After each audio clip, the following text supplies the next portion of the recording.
Olá, meu nome é Bruna Tessis Pereira. Eu vou apresentar o artigo intitulado Melhoramento Animal e a Qualidade do Leite dos Caprinos no Brasil. Esse artigo ele foi publicado no 7º Simpósio Brasileiro de Melhoramento Animal em São Carlos, em São Paulo, em 2008, pela autora Ana Maria Cândido Ribeiro, que é uma professora da área de melhoramento animal. O leite de cabra ele é utilizado na alimentação humana, né? Ele também pode ser um substituto viável para o leite de vaca, para pessoas que, por exemplo, têm algum tipo de alergia. Ele é um alimento muito funcional, muito importante também na nutrição, mas antigamente as cabras tinham baixa produção leiteira e não havia, né, uma seleção genética para qualquer tipo de melhoramento. Foi aí que os animais eles começaram a ser selecionados, mas de uma forma empírica, né, uma forma mais no olhômetro mesmo, e traziam ali algumas dificuldades no melhoramento. Então seguiu-se o ramo da caprinocultura até iniciar os programas de melhoramento genético. Hoje, a Europa e a França elas são detentoras do melhor programa de seleção de caprinos leiteiros do mundo. E a gente tem aí uma produção mundial de 18,7 milhões de leite. O leite de cabra ele pode ser consumido na forma in natura, ele pode ser também consumido na forma de queijos e iogurte, na forma de geleia, na forma de doce, e também ele pode ser consumido, né, na forma de fibras, né, também encontrado aí no comércio. Atualmente, o Brasil tem um programa de melhoramento de caprinos leiteiros delineado e está em andamento o primeiro teste de progênie de bodes de raças leiteiras. O objetivo é relatar a percepção da qualidade do leite de cabra em diferentes países, bem como os sistemas de pagamento do leite por qualidade e o que já existe de fato no Brasil. Lembrando, né, e qual seria o segmento da qualidade do leite de cabra? Então, ele é definido como seu potencial para tolerar o tratamento tecnológico e resultar em um produto que satisfaça as expectativas do consumidor, né, em termos de saúde, segurança e prazer. Visando essa qualidade do leite, ele engloba, né, três segmentos, né? Então, a qualidade do produto, da produção e a qualidade emocional. Quando a gente fala de qualidade de produto, estamos falando do seu valor nutricional, na sua qualidade sensorial, na sua qualidade higiênica, ou seja, a parte laboratorial desse produto. Quando a gente fala de qualidade de produção, estamos falando a todo o manejo que aquela cabra foi imposta, né? Qual foi o sistema de produção utilizado, se usou ou não agrotóxico na sua alimentação, qual a eficiência então do uso da água e todo o seu manejo de preparo para que aquela cabra pudesse produzir seu leite. Qualidade emocional, ela está baseada nas expectativas do produtor, nas suas seleções, na sua tendência de mercado, no histórico do produto, né? Se é um produto local ou não. Então, ele é baseado conforme as experiências daquele produtor. Então, a qualidade do leite, ela se baseia na parte laboratorial também com a parte dali da pesquisa, né? Então, a gente fala de qualidade, a gente tem que também falar da qualidade microbiana. Então, a contagem de células somáticas, ela vai indicar essa qualidade do leite. Então, quanto maior a contagem, maior vai estar a sua associação à redução na produção de leite e a mastite subclínica, um grande problema aí para os mamíferos, né, causando então perdas econômicas. A gente tem, né, valores ali variáveis, né, que podem ser servir de referência, então, para a quantidade de células somáticas para cada país, né, a gente tem um valor de referência. E o valor do pH também vai influenciar, né, nessa referência. Então, quanto maior o valor do pH do leite em animais com mastite, é mais elevado. Então, ele tem como resultado uma pior coagulação deste leite quando exposto ao coalho no processo de fabricação de queijo. Então, o pH ele é um parâmetro também que deve ser controlado pelo produtor. Outro parâmetro também é a parte de inibidores. Eles são substâncias inibidoras, né, que podem diminuir ou mesmo inibir o desenvolvimento das culturas láticas e dificultar o processo de fabricação de queijo, além de constituir um risco para a saúde do consumidor.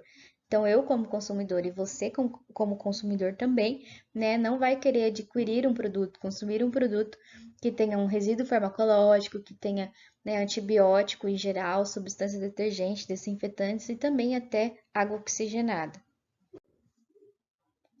A contagem de bactérias também é muito importante.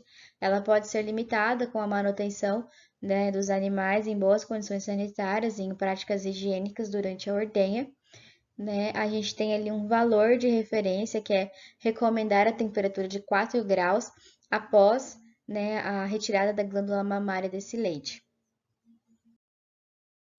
O conteúdo de proteína e gordura, então não temos uma regulamentação global no que diz respeito a conteúdo de gordura e proteína que o leite de cabra deve ter. A gente tem uma normativa, mas ele exclui leite de cabra, então utiliza-se no Brasil a normativa 37 do ano de 2000. A composição do leite, ela pode ter um efeito direto sobre as propriedades de acidificação. Então, se a gente tem uma alta concentração ali de proteína mineral, ele vai favorecer as atividades de bactérias láticas. Sobre as características funcionais, ela possui uma importância na eficiência do melhoramento genético na indústria do leite de cabra, principalmente nos países mediterrâneos. Então, devido ao aumento dos custos de produção relativo ao preço do leite e à demanda dos consumidores, a gente precisa prestar muita atenção nas características funcionais daquela cabra. Então, o que que envolve essas características?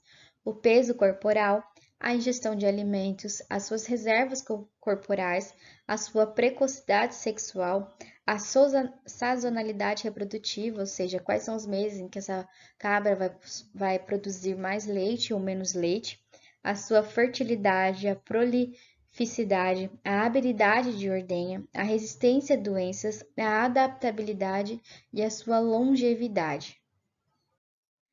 Outro ponto de qualidade também, que talvez até seja um dos mais importantes, porque é o que a gente mais tem contato, é a questão de lipólise e sabor, né? O sabor é o principal critério utilizado pelo consumidor em suas decisões de compra e consumo de queijo de leite de cabra. Então, existem ali indícios dos efeitos do conteúdo de ácidos graxos livres, né, que está relacionado ao animal, por exemplo, a questão de idade, estágio de lactação, produção, né, e em menor extensão até o tipo de alimentação pode influenciar no sabor. A quantidade ali, de ácidos graxos livres, ele tem grande impacto no sabor e aroma dos queijos. Se ele estiver em excesso, ele vai levar um sabor de ranço, né? Aquele sabor amargo, desagradável, né? Que com certeza você, como consumidor, não vai querer. Né? Então, o sabor caprino, ele é mais necessário, mas depende também do produto final e a intensidade do sabor pode variar de acordo com a produção. Pagamento por qualidade. Então, como funciona? Hoje em dia, o leite de cabra ele não é pago pela sua qualidade, ele é pago em vista de outros fatores. Então, a gente, dentro do melhoramento genético, né, visando o leite de cabra, a gente tem o interesse em melhorar, né, a quantidade de teor de sólidos totais, né, ou mais especificamente, estamos falando então de gordura e proteína, que é muito pequeno. Então, vale lembrar que a tendência de mercado é que esse tipo de pagamento por qualidade se instale, né, para que o produtor não venda apenas leite, mas ele possa vender, né, mais qualidade do que ele mesmo processa, né, que é um modelo que está em diversos outros países, mas aqui no Brasil, infelizmente, ainda não. Então, o objetivo do melhoramento genético, né, e seleção, eles precisam ser determinados com vistas ao mercado atual e à expectativa de como será o mercado daqui a alguns anos. Então, para o produtor, o objetivo da seleção e desse melhoramento é obter o melhor lucro possível, mas, né, respeitando o ambiente e o bem-estar dos animais. Atualmente, aqui no Brasil, essa forma de comercialização, né, de leite fluido, ele não é remunerado na sua composição química nem qualidade microbiológica, mas ele leva, né, a outros tipos de fatores. Então, os parâmetros que a indústria necessita para aquisição do leite de cabra in natura é a acidez titulável, que precisa estar entre 14 a 16 graus Celsius, a gordura precisa estar, né, acima de 3%, proteína 2,5%, lactose acima de 4%, sólidos totais acima de 11%, né? A contagem de células somáticas ele não pode ultrapassar, né, aos 3 milhões de ml por litro. A presença de antibióticos e inibidores, então, né, não pode ter de jeito nenhum, assim como, né, mistura de leite, né, não pode conter a mistura do leite de cabra com outro tipo de leite de outro animal. Aqui nós temos, né, sobre as informações a respeito do programa de pagamento de leite de cabra por qualidade, praticado ali pela empresa CCA Lacticínios em 2008. Então, a gente tem o preço base do leite, que chega a cerca de 1,10 reais, né, R$ 1,10, né, e aqui alguns parâmetros de bonificação, então, em relação à qualidade. Então, a gente tem ali a quantidade de células somáticas, né, se ela está abaixo dos 500 mil, ele vai receber R$ 0,03, né? Então, esse valor pode aumentar, como também pode descontar do seu pagamento. A contagem microbiológica também é levada em consideração, o extrato seco total, a porcentagem, né? A época da venda da produção, né? De março a agosto, assim como de setembro a fevereiro. E a participação em programa de controle de rebanho, quando a gente fala ali de rastreabilidade, eles também ganham, né, um bônus. Outro aspecto do melhoramento é a parte de cruzamentos, né? Então, as iniciativas que envolvem os cruzamentos são diversas e são especialmente indicadas quando as condições ambientais não são as ideais para a introdução direta, né, de um animal puro ou de uma raça especializada. Então, o melhoramento ele sugere que o cruzamento com animais de certas raças poderia ser muito interessante para melhorar a qualidade do leite. Dentro do programa de melhoramento, a gente tem que estabelecer um objetivo, que ele deve ser definido pela área de interesse econômico, né, daquela característica, né, e a gente tem que quantificar a sua importância, já que ela vai ser quem vai definir, né, a decisão a ser tomada. Então, a gente tem o caso, né, da produção de queijo ou venda para lacticínio, por exemplo, que ele paga por qualidade, né, especialmente a quantidade de conteúdo de proteína ou caseína. Então, seria interessante incluir a seleção pelos genes polimórficos da caseína do leite de cabra. Mas quando a gente fala de processamento do leite para aumentar a quantidade, né, para ser comercializada na forma de leite fluido, né, essa recomendação ela se inverte. Então, por isso que é muito importante estar pré-estabelecido dentro do programa de melhoramento qual objetivo, né, você quer atingir. O Programa de Melhoramento de Caprinos Leiteiros na França tem selecionado indivíduos com o objetivo de aumentar o conteúdo tanto de proteína quanto de gordura no leite de cabra há 20 anos. No Brasil, a Embrapa organizou um programa de melhoramento genético de caprinos leiteiros no final do ano de 2005. Né? O objetivo era implementar testes de progênie de reprodutores caprinos leiteiros aqui no Brasil. A intenção era promover o teste de reprodutores de raças da Saanen e a anglo-nubiana e também da raça alpina. Né? Hoje já foram inseminadas de cerca de 677 matrizes com esse objetivo. Além da produção de leite e dos seus conteúdos, há o objetivo também de avaliar o polimorfismo em genes candidatos com características de produção de leite, né? E estudar os erros de genealogia, propor medidas de controle, além também de ampliar o banco de dados de DNA das principais raças caprinas exploradas para a produção de leite aqui no Brasil. Então, como estamos falando de polimorfismo, né, da proteína do leite, mais especificamente da caseína do leite de cabra, né, então até o final da década de 1980 acreditava-se que o leite de cabra não possuía essa fração de proteína, né, como a S1-caseína, que era abundante no leite de vaca. Mas, segundo alguns estudos que foi ocorrendo ali ao longo dos anos, o leite de cabra ele apresenta 4 frações da caseína e eles são divididas, né?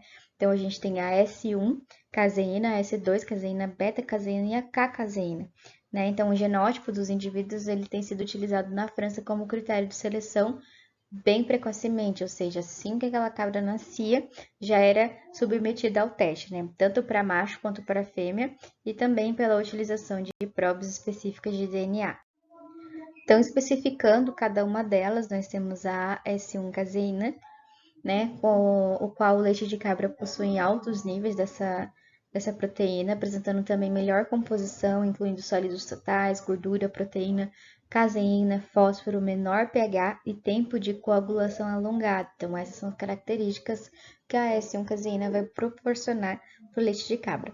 Nos últimos 20 anos, muitos estudos relataram o polimorfismo genético desse locus, né, sabendo até o momento que há no mínimo 17 variantes observados. Assim, o leite produzido por cabras com diferentes genótipos, eles vão apresentar uma quantidade variável de AS1-caseína.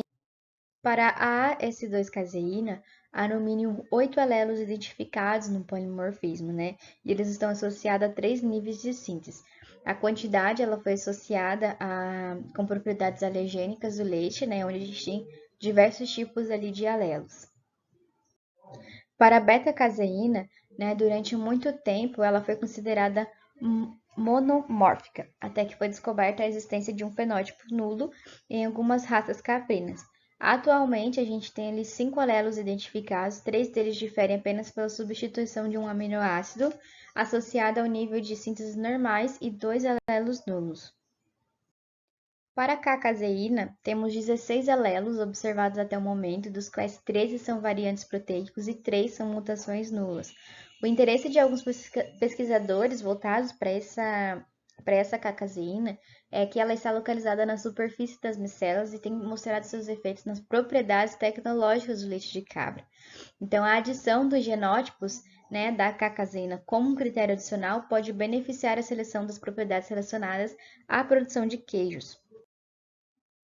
Então, né, visando todas essas informações, quanto de leite uma cabra pode produzir?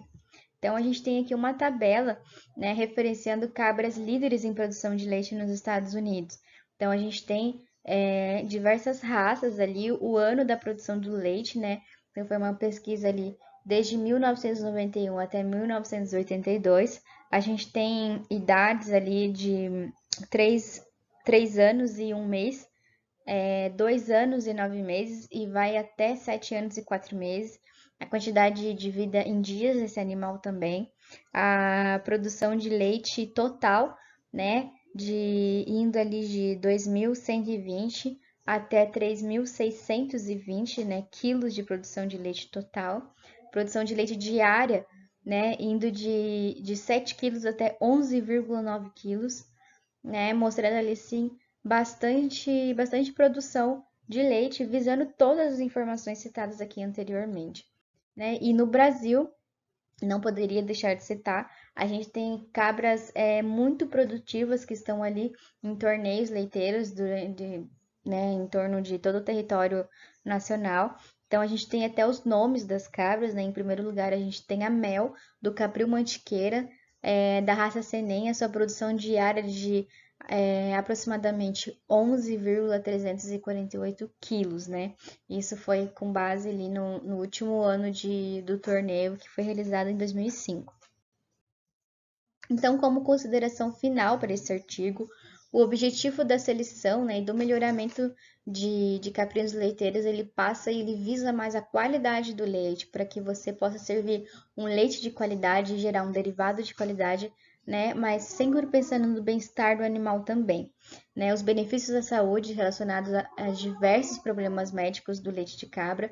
Então, ele está disposto ali para compor e melhorar a situação de subnutrição, desordem gastrointestinal, ajudar, auxiliar, né, com pessoas que são alérgicas às proteínas do leite de vaca. Então, ele pode ser ali, né, um substituto, né, mas hoje em dia pouco é difundida ainda as informações referentes ao melhoramento genético de todas as suas técnicas. Então, ainda é construído uma forma muito empírica nessa parte. Então, para um ganho genético máximo ocorrer, os produtores eles precisam ser recompensados financeiramente por seus esforços. Então, quando eu mencionei ali sobre o pagamento por qualidade, é sobre isso que estamos falando, né? Para que o produtor ele possa ser recompensado, né, por todo o seu trabalho e seu esforço. Então é isso, meu muito obrigado. Para dúvidas estarei à disposição.